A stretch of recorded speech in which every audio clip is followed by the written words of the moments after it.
What I'm about to tell you will shake everything you believe about corporate decisions. I was standing in that glass-walled conference room on the 47th floor, my hands trembling slightly as I clutched the report I'd spent 3 sleepless nights preparing. My name is Sarah Mitchell, and I was the Senior Operations Manager at TechVista Solutions, one of the fastest-growing tech companies in Silicon Valley. Outside those windows, the city sparkled with afternoon sun. But inside, I could feel the storm coming. If you haven't subscribed yet, do it now before this story continues. You need to hear what happens next. I had been with the company for 8 years. 8 years of late nights, endless meetings, and watching us grow from a scrappy startup to a billion-dollar empire. But in the last 6 months, something had changed. The new CEO, Marcus Chen, had brought a philosophy that was sweeping through the executive suite like wildfire. Lean and mean. Cut the fat. Maximize efficiency. And his primary target? The experts. The specialists. The people who actually knew how things worked. My team had already lost 12 senior engineers, 3 data architects, and our entire quality assurance department. Marcus had replaced them with cheaper contractors, fresh graduates, and AI automation tools. The future doesn't need expensive specialists, he'd announced in the last all-hands meeting, his voice echoing through the auditorium. The future needs agile generalists and smart technology. But I had seen the cracks forming. I had watched our product quality decline. Customer complaints had tripled in the last quarter. Our flagship software, the platform that had made us famous, was beginning to fail in ways that terrified me. And I was the only one who seemed to notice. Or at least, the only one willing to say something. That morning, I had requested an emergency meeting with Marcus and the executive board. My report was comprehensive, detailed, devastating. 37 pages of data, incident reports, customer feedback, and projections that painted a picture so dark it made my stomach turn. But what I was about to discover about corporate greed, nobody could have prepared me for that. I took my seat at the massive mahogany table. Around me sat the executives, Patricia Morgan, CFO, with her cold, calculating eyes, David Kumar, CTO, who avoided my gaze, Jennifer Reeves, head of marketing, scrolling, through her phone, and at the head of the table, Marcus Chen himself, leaning back in his leather chair with an expression of mild annoyance. "Sarah," Marcus began, his voice carrying that smooth confidence that had charmed investors and board members alike. "I understand you have some concerns, but let's make this quick. We have a strategy meeting in 30 minutes. I opened my laptop, my heart pounding so hard I was sure everyone could hear it. "Mr. Chen, executives, thank you for taking this meeting. What I'm about to present isn't just concerns. It's a warning. Without our expert team members, we're heading toward a disaster that could destroy everything we've built." Patricia Morgan sighed audibly. "Sarah, we've been through this.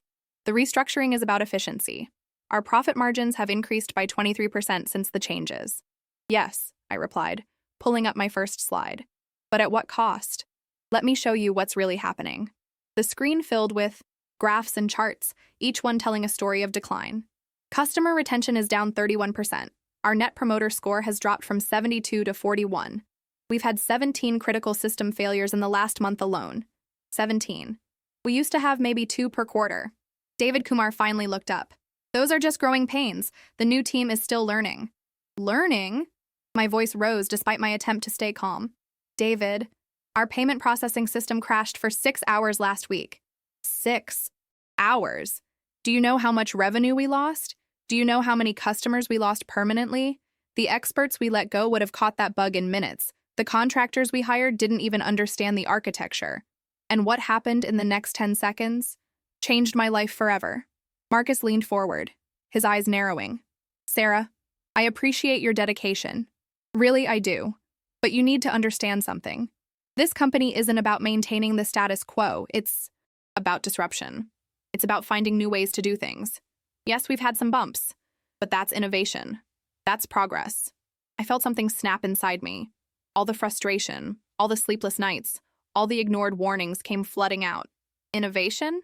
Mr. Chen, with all due respect, firing experienced professionals and replacing them with people who don't understand our systems isn't innovation. It's corporate suicide dressed up in buzzwords. The room went silent. Nobody spoke to Marcus like that. Nobody challenged him directly. Patricia's eyes widened. Jennifer stopped scrolling. David looked like he wanted to disappear into his chair. But I wasn't done. I couldn't be done. Not when I knew what was coming. Look at this, I continued, pulling up another slide. This is our core infrastructure. These red markers show critical points of failure. Every single one of these areas was managed by specialists we let go. Every single one is now vulnerable. And this, I clicked to the next slide, is a timeline of predicted failures based on current trends. The timeline showed a cascade of system failures, each one more severe than the last, culminating in what I had labeled total system collapse, projected to occur within the next 6 to 8 weeks. This is the disaster I'm warning you about, I said, my voice steady now despite the fear coursing through me. If we don't bring back our experts, if we don't reinvest in the people who actually understand our technology, we won't just lose customers. We won't just lose revenue. We'll lose everything. The company will collapse, and it won't be a slow death. It'll be sudden, catastrophic, and irreversible. Marcus stood up slowly, his face unreadable. Sarah, thank you for your passionate presentation. We'll take your concerns under advisement. You can go now. But Mr. Chen, that will be all, Sarah. His voice was ice cold. We have other matters to discuss. I gathered my laptop, my hands shaking with adrenaline and anger and fear. As I walked toward the door, I heard Patricia whisper something to Marcus. I couldn't make out the words, but I heard his response clearly. Handle it. But what they didn't know was that I had already made a decision that would either save the company or end my career. Maybe both. I walked back to my office, my mind racing. I had two choices. I could accept their dismissal, go back to my desk, and watch the disaster unfold. Or I could do something drastic, something that terrified me. I thought about my team, the junior employees who looked up to me, the customers whose trust we had built over years, the original founders who had poured their hearts into this company before selling to Marcus's investment group. I thought about my own integrity, my own conscience, and I made my choice. I picked up my phone and opened my contacts. My finger hovered over a name I hadn't called in months. Thomas Wright, investigative journalist for TechCrunch, one of the most influential voices in Silicon Valley. Tom and I had worked together years ago, before I joined TechVista. We'd remained friends, though we rarely talked about work. Sarah! His voice was warm when he answered. Long time no hear. What's up? I took a deep breath. Tom, I need to tell you something. Something big. But if I do this, there's no going back. This could end my career. It could end me. There was a pause. Then, are you whistleblowing? I'm trying to save a company from destroying itself, I said. And I need your help. But first, I need to know you'll protect me as a source. I need to know this won't trace back to me until I'm ready. Sarah, you know I protect my sources.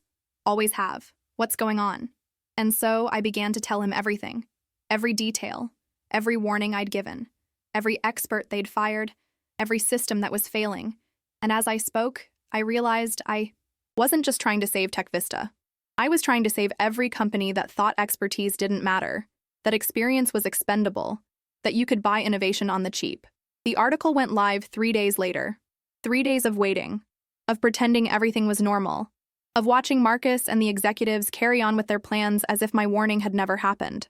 3 days of barely sleeping, constantly checking my phone, wondering if I had made the biggest mistake of my life. TechVista's ticking time bomb, how cutting experts could collapse a billion-dollar company. The headline blazed across TechCrunch's homepage at 6 a.m. on Thursday morning. By 6:15, my phone was exploding with notifications.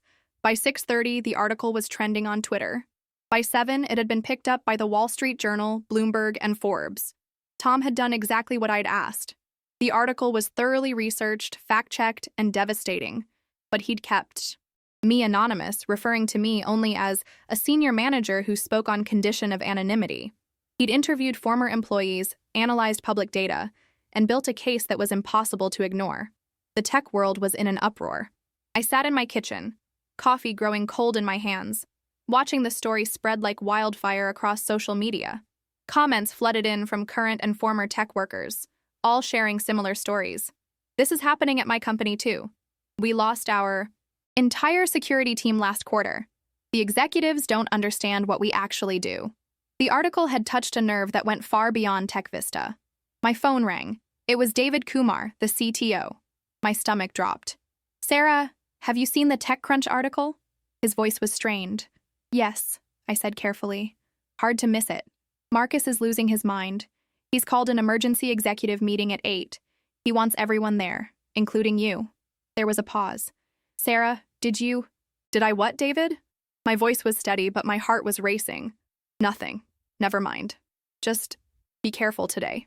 The office was chaos when I arrived. Small groups of employees huddled around computers, reading the article, whispering. The energy was different. Part fear, part validation, part rebellion. People who had been silently suffering suddenly felt seen. People who had been afraid to speak up suddenly had a voice, even if it was anonymous. I made my way to the executive conference room. The same glass walls, the same mahogany table, but the atmosphere was completely different. Marcus was pacing like a caged animal, his usual composure shattered. Patricia sat rigid in her chair, typing furiously on her laptop. Jennifer looked genuinely scared. David wouldn't meet anyone's eyes. Close the door, Marcus snapped as soon as I entered. Sit down. Now. I took my seat, forcing myself to maintain eye contact, to show no fear. Inside, I was terrified. This article, Marcus said, slapping a printed copy on the table, is a disaster. Our stock is down 8% already. I've had calls from 3 board members and 2 major investors. Someone leaked confidential internal information to the press. Someone in this company betrayed us. Or, I said quietly, someone tried to warn us and was ignored. Marcus's eyes locked onto mine. What did you say? I said someone tried to warn us. I presented you with the exact same information 3 days ago. The exact same data that's now public. If you had listened then, this article wouldn't exist. The journalist wouldn't have had a story. You're defending the leak? Patricia's voice was sharp. Someone violated their NDA, shared proprietary information, damaged this company's reputation. Someone tried to save this company, I interrupted. And every word in that article is true. You know it. I know it. Everyone in this building knows it. Marcus stepped closer to me, his voice low and dangerous. Sarah, I'm going to ask you one question, and I suggest you think very carefully about your answer. Did you speak to TechCrunch? I looked him straight in the eye. This was the moment. The point of no return. I could lie, protect myself, maintain my position, or I could own my choice, accept the consequences, and stand by what I knew was right. But what I said next, nobody in that room expected. I gave them the same information I gave you, Marcus. The same warnings. The same data. The only difference is they actually listened. The room erupted. Patricia stood up so fast her chair fell backward. Jennifer gasped. David put his head in his hands. Marcus's face went from red to purple. You admitted it, he said, his voice barely above a whisper. You just admitted to corporate espionage, to violating your NDA, to damaging this company. I admitted to trying to save this company, I said, standing to face him. Every projection in my report is coming true. We had another system failure at 3 a.m. this morning. The customer service lines have been flooded with complaints. Our best remaining engineer quit yesterday. And you know what? None of this had to happen. If you had just listened, if you had valued expertise over profit margins, if you had cared about quality over quarterly earnings. Get out, Marcus said. You're fired. Security will escort you out. Legal will be in touch about the lawsuit we're filing. You're done in this industry, Sarah. Done. I gathered my things slowly, deliberately. You can fire me, Marcus. You can sue me. But you can't change the truth. And the truth is already out there. The whole world is watching now. The whole world is going to see whether I was right. As I walked toward the door, I turned back one last time. Bring back the experts, Marcus. It's not too late. Swallow your pride, admit you were wrong, and bring them back. Because if you don't, that article's prediction will come true. And when this company collapses, everyone will know you were warned. Security met me at my office. 2 guards I'd smiled at every morning for years, now looking uncomfortable as they watched me pack my personal items into a cardboard box. Photos of my family. The plant my team had given me for my birthday. 8 years of memories reduced to one small box. The walk through the office to the elevator was the longest of my life. Every head turned. Every eye watched. Some people looked sympathetic. Others looked scared. A few looked angry. Whether at me or at the executives, I couldn't tell. But then something unexpected happened. As I passed the engineering department, someone started clapping. Slowly at first, then joined by another. Then another. Within seconds, the entire floor was applauding. Not cheering, not celebrating. This was different. This was solidarity. This was respect. This was acknowledgement that someone had finally said what they'd all been thinking. Marcus would hear about this. I knew. There would be consequences for them, too. But in that moment, I felt something I hadn't felt in months. I felt like I had done the right thing. The elevator doors closed, and I descended from the 47th floor for the last time as an employee of TechVista Solutions. When I stepped out onto the street, blinking in the bright sunlight, my phone buzzed with a text from Tom Wright. I opened the app and my breath caught. The hashtag was everywhere. Tech workers from around the globe were sharing their stories, their warnings, their own experiences of being dismissed when they tried to speak up. But there was something else, too. Thread after thread from the experts TechVista had fired, offering to come back. Not for Marcus, but to save the company they'd helped build. Others were joining in. I'm ready to return if they're ready to change. My expertise is available, if they'll finally value it. I'll come back, but only if they bring back the entire team. The movement I had started was becoming something bigger than me, something that could actually force change. My phone rang again, unknown number. I almost didn't answer, but something made me pick up. Ms. Mitchell, this is Robert Harrison. I'm on TechVista's board of directors. My heart started pounding again. Yes? I've read the TechCrunch article. I've reviewed the reports you sent to the executive team, and I've been watching what's unfolded this morning. He paused. I need to know something. If we removed Marcus Chen as CEO and brought back the experts, all of them, would you be willing to help us rebuild? I stood there on the sidewalk, holding my cardboard box, unable to process what I was hearing. Are you serious? I asked. Dead serious. Some of us on the board have been concerned about Marcus's direction for months. We weren't sure how bad it really was until today. Your warning. It was the proof we needed. But we need your help. We need someone who understands what went wrong and how to fix it. We need the experts, and we need you to help us bring them back. And that's when I realized my career wasn't ending. It was just beginning. But whether I could actually save TechVista, that was still an open question. 24 hours later, I was sitting in a very different conference room. Not the glass-walled fortress on the 47th floor, but a discreet meeting space in a downtown law office. Around me sat 5 members of TechVista's board of directors, including Robert Harrison, who had made that life-changing phone call. Marcus Chen was notably absent. Let's be clear about what we're doing here, Robert began, his silver hair and sharp blue eyes giving him the air of someone who had seen every corporate crisis imaginable. This is an emergency intervention. Marcus Chen has been removed as CEO, effective immediately. The board has voted unanimously to restore the expert positions he eliminated and to pursue a complete operational reset. Patricia Morgan was there too, but her demeanor had completely changed. She looked exhausted, humbled. Sarah, I owe you an apology. I was so focused on the numbers, on the cost savings, that I didn't see the bigger picture. I didn't understand that some expenses aren't costs. They're investments. I should have listened to you. I nodded, still processing the whiplash of the last day. Fired in the morning, rehired by evening, and now sitting in a room where people were actually asking for my input. Here's where we are, Robert continued, sliding a tablet across the table to me. We've already reached out to 15 of the key experts Marcus let go. 12 have responded positively. 3 have accepted positions elsewhere and can't return. But the 12 who can come back, they're waiting to hear from you. From me? I asked, confused. Why me? Because you put your career on the line. For them, said Margaret Chen, another board member, and no relation to Marcus. You're the one who stood up. You're the one who blew the whistle. They trust you. They don't trust us. Not yet. But they might come back if you're leading the effort. I opened the tablet and saw the list of names. James Rodriguez, our lead architect. Elena Kowalski, who had managed our security infrastructure. David Park, our database specialist. All the people whose expertise I had watched walk out the doctor over the past 6 months, knowing we were losing something irreplaceable. What exactly are you asking me to do? I needed to understand the full scope before I committed to anything. Robert leaned forward. We're appointing you as Chief Operations Officer. You'll report directly to the board while we search for a new CEO. Your mandate is simple but enormous. Rebuild our expert teams, restore our operational integrity, and save this company from the collapse you predicted. You'll have complete authority over hiring, firing, and restructuring. No interference, no second guessing. The weight of it hit me all at once. This wasn't just about vindicating my warnings.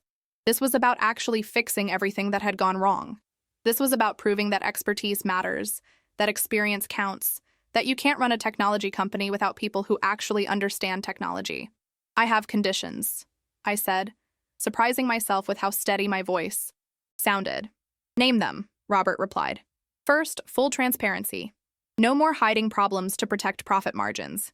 If something's broken, we admit it publicly and we fix it. Second, competitive salaries for the experts we bring back. Not just what they were making before, but what they deserve. Third, a new company culture that values depth over breadth, expertise over generalism. And fourth, I paused, knowing this was the big one. I want the authority to fire anyone, at any level, who doesn't respect the expert teams, including executives, including board members if necessary. Margaret whistled low. You don't ask for much, do you? You want to save this company or not? I asked. Because half measures won't do it. The culture that created this disaster has to be completely dismantled. Otherwise, we're just rearranging deck chairs on the Titanic. Robert looked at the other board members. Silent communication passed between them. Finally, he turned back to me. You have your conditions, all of them. When can you start? I already have, I said, pulling out my laptop. I've been drafting a recovery plan since you called yesterday. Let me show you what we're dealing with and what we need to do. But none of us knew that the crisis was about to get much, much worse. I pulled up my analysis, which I had updated with the latest system data. The red markers indicating critical failures had multiplied since my original presentation. What had been 17 critical issues was now 23, and the timeline for total collapse had accelerated. We don't have 6 to 8 weeks anymore, I said, my voice grim. Based on the current rate of deterioration, we have 3 weeks, maybe 4 if we're lucky. After that, the core systems will start failing in cascading fashion. And once that cascade starts, we won't be able to stop it. Patricia had gone pale. 3 weeks? Sarah, that's not enough time to hire people. Get them up to speed. No, it's not, I agreed. Which is why we're not going to do it that way. We're going to bring back the experts we fired, and we're going to let them work the way they need to work. No bureaucracy, no approval processes, no committees. We identify the critical points of failure, we assign the right experts to each one, and we get out of their way. I clicked to the next slide. Here's my priority list. James Rodriguez knows our core architecture better than anyone. He needs to come back first, and he needs complete access to all systems immediately. Elena Kowalski is second. Our security infrastructure is hanging by a thread. Then David Park for database integrity, Maria Santos for the API systems, and Kevin O'Brien for our payment processing. What about the contractors and new hires Marcus brought in? Asked another board member, Thomas Way. The ones who are actually competent stay, I said firmly. The ones who aren't get reassigned or let go. I'm not interested in revenge or ideology. I'm interested in who can actually do the work. Some of Marcus's hires are talented. They just need proper leadership and training from people who know what they're doing. Robert nodded approvingly. Smart. You'll need to move fast on this. Every hour we wait, his phone buzzed. Then Margaret's. Then Patricia's. All at once, like a synchronized alert. They looked at their screens, and I watched their faces drain of color. What? I asked, already knowing it was bad. What happened? Robert turned his phone toward me. The headline from Bloomberg. Tech Vista stock plummets 34% as major client cancels $200 million contract. I grabbed my own phone and pulled up the details. Global Finance Corp, one of our biggest clients, had just announced they were terminating their contract immediately, citing critical reliability concerns and systemic failures in service delivery. The article quoted their CEO, "We can no longer trust Tech Vista with our financial infrastructure. The recent revelations about their gutted expert teams have confirmed what we've been experiencing, a company in free fall." This is it, I said, the reality sinking in. The disaster is starting. This is exactly what I warned about. One major client pulls out, others will follow, and then Patricia's phone rang. She answered, listened, and her face went even paler. That was our head of client services.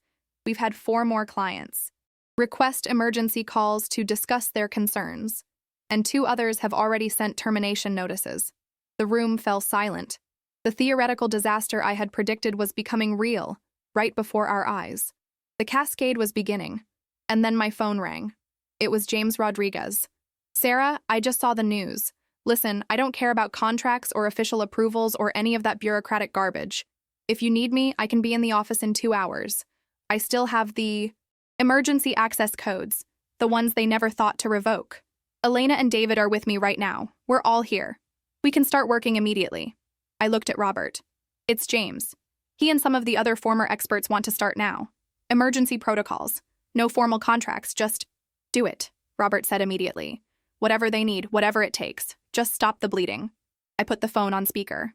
James, you're on with the board. They're authorizing emergencies. Access for you, Elena and David. Start with the most critical systems. The board will send official authorization within the hour. We'll need Kevin too, James said. The payment system is about to collapse. I can see it in the code base. We're maybe 48 hours from a complete failure. My stomach dropped. The payment system. If that went down, Tech Vista wouldn't just lose clients, we'd lose everything. No company could survive a complete payment system failure. Get Kevin, I said. Get anyone who can help. I'll handle the paperwork and authorizations. Sarah, James's voice was serious. You should know. It's worse than you think. I've been monitoring the systems remotely since I left. Marcus didn't just fire experts. He changed fundamental architecture, made shortcuts, introduced vulnerabilities that I'm not sure we can fix in time. This isn't just about bringing people back. This is about rebuilding core systems while everything is actively failing. Can we do it? I asked. The question everyone needed answered. There was a long pause. Then, I don't know, but we're going to try. Get us official access and we start in 2 hours. Oh, and Sarah? We're going to need you there too. You're the only one who understands both the technical side and the business side. You're the bridge between the experts and the executives. We need that bridge. And so began the most intense 3 weeks of my life. The race to save Tech Vista had officially started. But would we be fast enough? Or had Marcus's arrogance already doomed us all? The war room was established by that evening.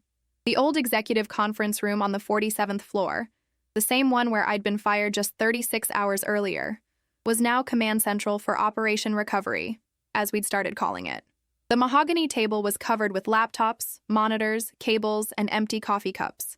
The glass walls were plastered with printouts of system diagrams, failure timelines, and priority lists scrawled in red marker. James Rodriguez stood at the whiteboard, marker in hand, explaining the situation to the assembled team of returning experts. He looked exactly as I remembered. Intense dark eyes, perpetual 5 o'clock shadow, hoodie and jeans instead of business casual. But there was something different now. An urgency. A fire. Okay, listen up, he said, tapping the board where he'd drawn a diagram of our system architecture. This is what we built. Beautiful, redundant, secure. And this, he drew angry red X's through several components, is what they broke. These systems were designed to work together, to support each other.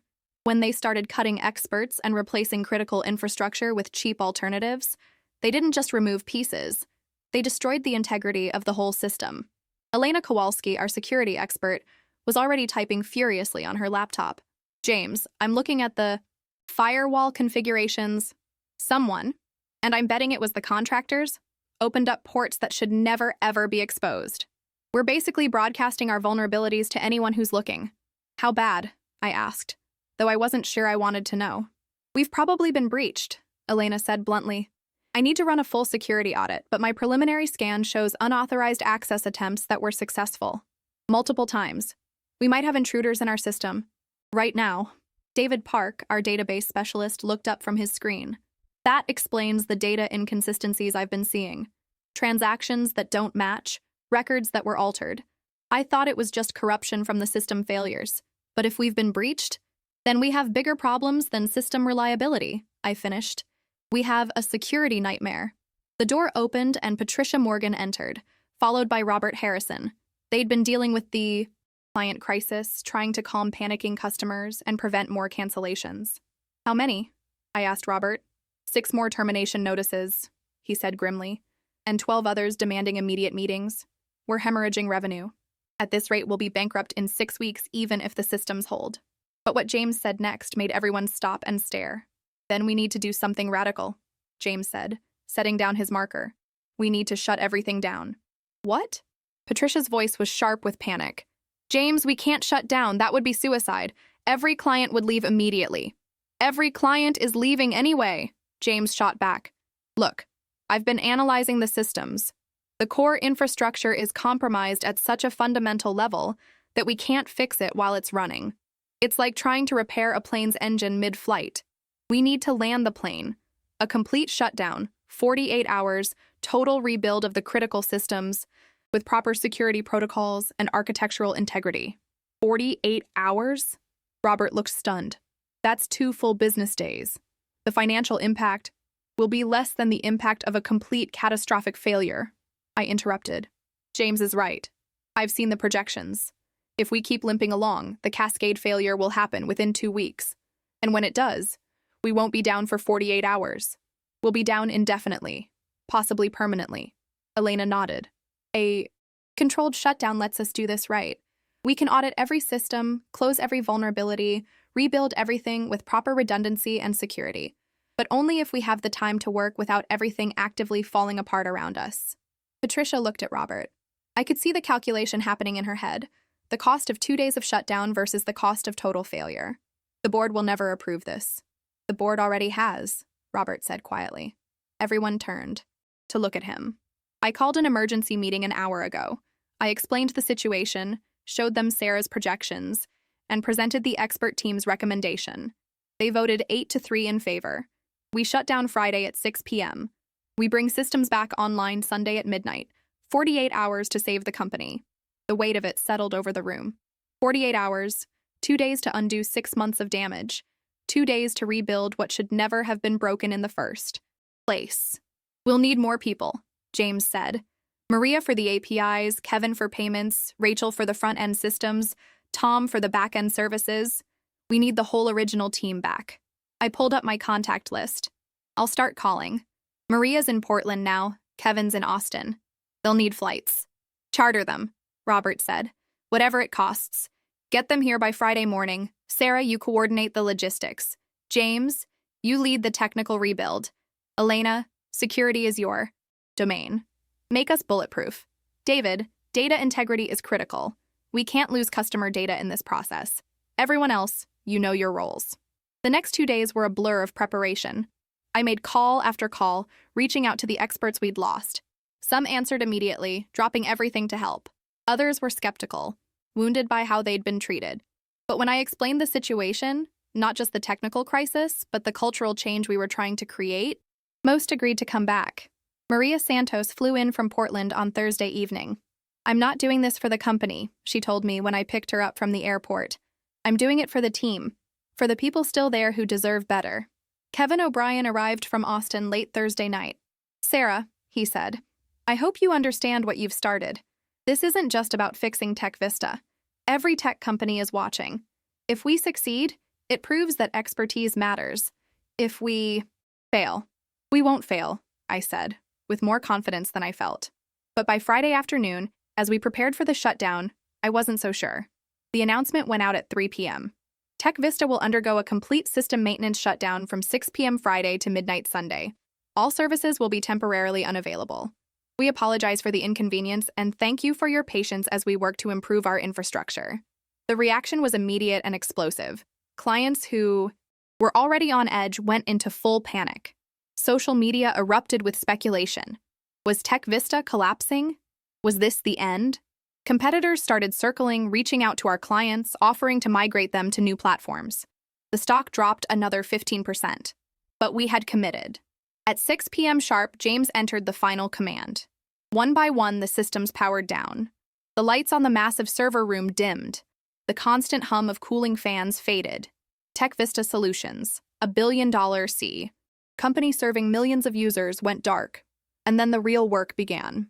The team split into groups, each tackling a different part of the infrastructure. James led the core architecture team, completely rebuilding the foundational systems. Elena and her security team ran deep scans, finding and closing vulnerabilities. David's database group worked on data integrity, ensuring nothing was lost or corrupted. Kevin's payment team rebuilt the financial processing systems from scratch. I moved between groups, coordinating, solving problems, making decisions. At 2 a.m. Saturday, Elena called me to the security center. Sarah, you need to see this. She showed me her screen. We found them, the breaches. But it's not just random hackers. This is targeted, sophisticated. Someone has been systematically accessing our systems for weeks. They copied client data, financial records, proprietary code. This isn't just a security failure, this is corporate espionage. My blood ran cold. Can you trace it? I'm working on it. But whoever did this, they knew our systems. They knew exactly where to look and how to hide their tracks. This was an inside job, or someone with inside knowledge. And then it hit me. Marcus Chen, or someone working with him. This wasn't just about cutting costs or maximizing profits. This was sabotage. I called Robert immediately. We have a bigger problem than system failure. We've been deliberately infiltrated. Someone has been stealing our data and undermining our systems. I think Marcus might have been planning to destroy TechVista from the inside. There was a long silence. Then, Sarah, focus on the rebuild. I'll handle Marcus. But if what you're saying is true, this goes way beyond corporate mismanagement. This is criminal. The next 30 hours were the most intense of my life. The team worked without stopping, fueled by coffee, adrenaline, and the knowledge that the entire company's survival depended on what we accomplished. No sleep, no breaks, just work. James's team rebuilt the core systems with military precision. Elena's security protocols were 10 times stronger than before. David recovered and secured all the customer data. Kevin's new payment system was not only functional, but more robust than the original. By Sunday at 11 p.m., with 1 hour to go before we brought everything back online, I stood in the server room with James, watching the final tests run. We did it, he said quietly. The systems are solid. Everything checks out. When we flip the switch, we'll be better than before Marcus started dismantling everything. Will it be enough? I asked. To save the company? That's not a technical question anymore, James replied. We've done our part. Now it's up to you to convince the clients to stay, to rebuild trust, to show them that TechVista learned its lesson. At midnight exactly, with the entire expert team gathered in the war room, I gave the command, bring it online. The systems powered up smoothly. Green lights across all the boards, every system operational, every security protocol active, every redundancy in place. We had done the impossible. We had rebuilt a billion-dollar infrastructure in 48 hours. But the real test was just beginning. Would anyone still be there when we turned the lights back on? Monday morning, 7 a.m. I stood in the war room, surrounded by the exhausted expert team, watching the AI dashboard as our systems came fully online. The monitors showed user logins beginning to trickle in, then a steady stream, then a flood. Systems are holding, David reported, his voice hoarse from lack of sleep. All green across the board. Response times are actually 40% better than before the shutdown. Elena was monitoring security. No breach attempts getting through. The new protocols are working perfectly. We're locked down tight. But the question that haunted me wasn't technical. It was business. How many clients would we still have when the dust settled? My phone rang. Robert Harrison. I answered, putting it on speaker so the team could hear. Sarah, you're not going to believe this. Robert's voice was strange. Not quite happy, not quite shocked, but something in between. Global Finance Corp just called. They want to meet. They heard about the 48-hour rebuild, heard we brought back the expert teams, and they want to reconsider their cancellation. I felt my knees go weak. Are you serious? There's more. The Wall Street Journal is running a story this morning. How TechVista's experts pulled off the impossible, a case study in why expertise matters. They interviewed former employees, tech analysts, even some of our competitors. Sarah, the narrative has completely flipped. We're not the company that failed. We're the company that admitted failure and fixed it. James was already pulling up the article on his laptop. The headline filled the screen, along with a photo of our team. Someone had leaked a picture from the war room during the rebuild. We all looked exhausted, intense, focused. The caption read, "The expert team that saved $1 billion company in 48 hours." The article was thorough and surprisingly sympathetic. It detailed Marcus's cost-cutting measures, my warnings, the near collapse, and the dramatic rebuild. But more than that, it positioned TechVista's crisis and recovery as a broader lesson for the entire tech industry. In an era where companies increasingly prioritize generalists and AI tools over specialized expertise, the article concluded, TechVista's near-death experience serves as a stark reminder there is no substitute for deep knowledge, earned experience, and the kind of wisdom that only comes from years of dedicated work in a specific field. The question now is whether other companies will learn this lesson before they face their own crisis. My phone started buzzing with notifications. LinkedIn messages, emails, texts, other companies reaching out, asking for advice, recruiters wanting to know if our experts were available, tech workers sharing their own stories of being undervalued and dismissed. But the most important message came from an unexpected source. Patricia Morgan appeared in the doorway of the war room. She looked different, humbled, maybe, or just exhausted. "Sarah, could we talk? Privately?" I followed her to a smaller conference room. She closed the door and turned to face me, her usual corporate composure completely gone. "I was wrong," she said simply, "about everything. I spent 20 years in finance climbing the corporate ladder, believing that everything came down to numbers on a spreadsheet. Cost-benefit analysis, ROI, efficiency metrics. I thought expertise was just another expense to be optimized." She sat down heavily.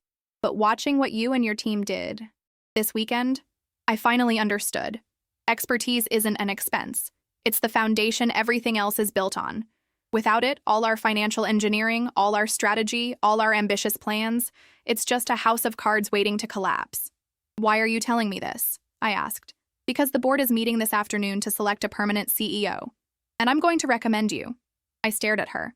"Me? Patricia, I'm not. You're exactly what this company needs." She interrupted. "You understand the technology and the business. You have the respect of the expert teams and the trust of the employees. You were willing to sacrifice your career to save the company. And most importantly, you understand that some things matter more than profit margins." "What about you?" I asked. "You're the CFO. You have seniority." "I'm stepping back," she said. "Not leaving entirely, but taking a reduced role. I need to rethink everything I thought I knew about business. Maybe teach what I've learned to the next generation of finance professionals. But Tech Vista needs someone who won't make my mistakes." "That's you, Sarah." The board meeting that afternoon was surreal. 5 hours earlier, I'd been a fired whistleblower. Now I was being offered the CEO position of a billion-dollar company. Robert Harrison presented the recommendation. "Sarah Mitchell has demonstrated the qualities we need in a leader: courage, integrity, technical understanding, and the ability to build and maintain expert teams. More than that, she's proven she'll put the company's long-term health above short-term gains or personal advancement." The vote was unanimous. And so, at 3 p.m. on Monday afternoon, I became CEO of Tech Vista Solutions. But the real work was just beginning. My first action as CEO was to call an all-hands meeting. Every employee, every department gathered in the main auditorium. I stood on the stage looking out at hundreds of faces, some hopeful, some skeptical, all exhausted from the crisis we'd just survived. 3 weeks ago, I stood in an executive conference room and warned that we were heading toward disaster. I began. I was fired for it. The article that resulted from my warnings nearly destroyed this company's reputation. And yet, here we are, still standing, still fighting. Why? I paused, letting the question hang in the air. Because expertise matters. Because experience counts. Because the people who actually do the work, who understand the systems, who have spent years developing their skills, those people are not expenses to be cut. They're the reason this company exists in the first place. I gestured to the expert team, who were sitting in the front rows. James Rodriguez, Elena Kowalski, David Park, and everyone else who came back to save us. They didn't have to return. We had treated them terribly. We had dismissed their warnings, devalued their contributions, and replaced them with cheaper alternatives. But they came back anyway. Not for the executives who fired them. Not for the board. For you. For their colleagues. For the company they helped build. James stood up, and then Elena, and then the others. One by one, the expert team stood, and the entire auditorium erupted in applause. Not polite corporate applause, but genuine emotional recognition of what these people had done. When the applause died down, I continued. This company is going to change. We're going to value depth over breadth, quality over quantity, long-term sustainability over short-term profits. We're going to respect expertise, invest in training, and create an environment where the people who know how to do things are the ones making decisions about how to do them. I pulled up a slide showing our new organizational structure. We're creating a technical advisory council, made up of our senior experts across all departments. This council will have veto power over any major technical decision, including decisions made by executives, including decisions made by me. Because the days of executives making technical choices they don't understand are over at Tech Vista. More applause, mixed with some surprised murmurs. We're also implementing new policies. No more replacing experienced professionals with contractors just to save money. No more ignoring warnings from people who actually understand the systems. No more rewarding short-term thinking that damages long-term stability. And most importantly, no more cultures where speaking up, questioning decisions, or raising concerns is seen as disloyalty. I looked directly at the employees who had applauded me when I was escorted out. Some of you supported me when I was fired. Some of you clapped when I left, knowing it might cost you your jobs too. That kind of courage, that kind of integrity, that's what this company is going to be built on going forward. But what I announced next shocked everyone, including the board. Finally, I want to address what happened with Marcus Chen. The board is conducting a full investigation into his actions, including evidence that suggests deliberate sabotage and corporate espionage. But regardless of what that investigation uncovers, we need to acknowledge something important. This wasn't just one bad CEO. This was a systemic problem in how we think about business, expertise, and value. I paused, choosing my words carefully. Marcus Chen didn't invent the idea that experts are expensive and expendable.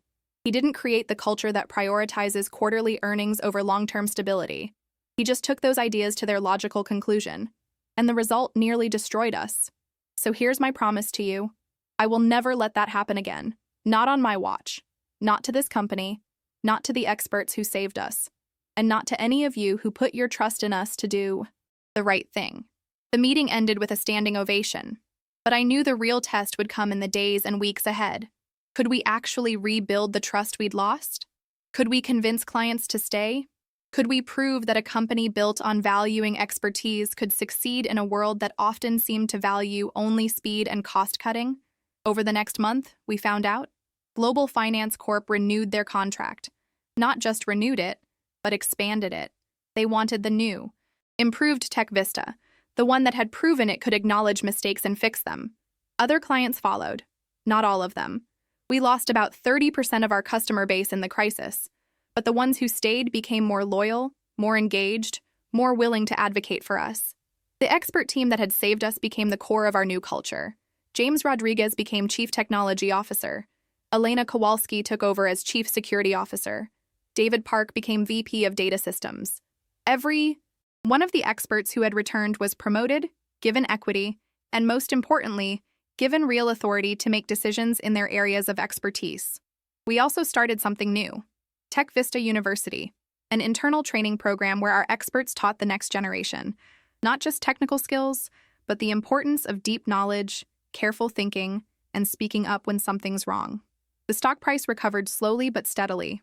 6 months after the crisis, we were back to pre-Marcus levels. A year later, we'd exceeded them. Not because we'd found some new way to cut costs or maximize efficiency, but because we'd remembered something fundamental. Expertise creates value, and value creates success. And me? I learned something too. Standing up for what's right isn't just about being brave in one moment. It's about building a culture where courage is expected, where expertise is valued, where speaking truth to power isn't career suicide but a core responsibility. 3 years later, Tech Vista is not just surviving, we're thriving. We're profitable, growing, and most importantly, we're stable. Our systems are robust. Our teams are expert. Our culture values knowledge over cost-cutting. I still think about that day in the conference room, when I stood up to Marcus Chen and risked everything to speak the truth. I think about the fear, the doubt, the certainty that I was ending my career. And I think about what I would tell my past self, terrified and trembling, holding that report in her shaking hands. I would tell her, "You're right. Trust your expertise. Trust your knowledge. Trust that the truth matters more than comfort, more than career advancement, more than short-term gains. And know that sometimes the bravest thing you can do is simply to say what you know to be true, even when everyone else wants to pretend everything is fine. Because in the end, expertise isn't just about technical knowledge. It's about having the wisdom to recognize problems, the courage to speak up about them, and the integrity to stand by what you know is right, no matter the cost. If you made it this far, you're special. Subscribe to this channel, like this video, turn on notifications, and share this story with 3 people who need to understand why expertise matters. Because the lesson of Tech Vista isn't just one company's story, It's a warning and a blueprint for every organization that thinks it can succeed without valuing the people who actually know how to do the work. And that's a lesson that could save your company, your career, or even your future. Because in a world that often forgets the value of expertise, remembering it might be the most important thing you ever do.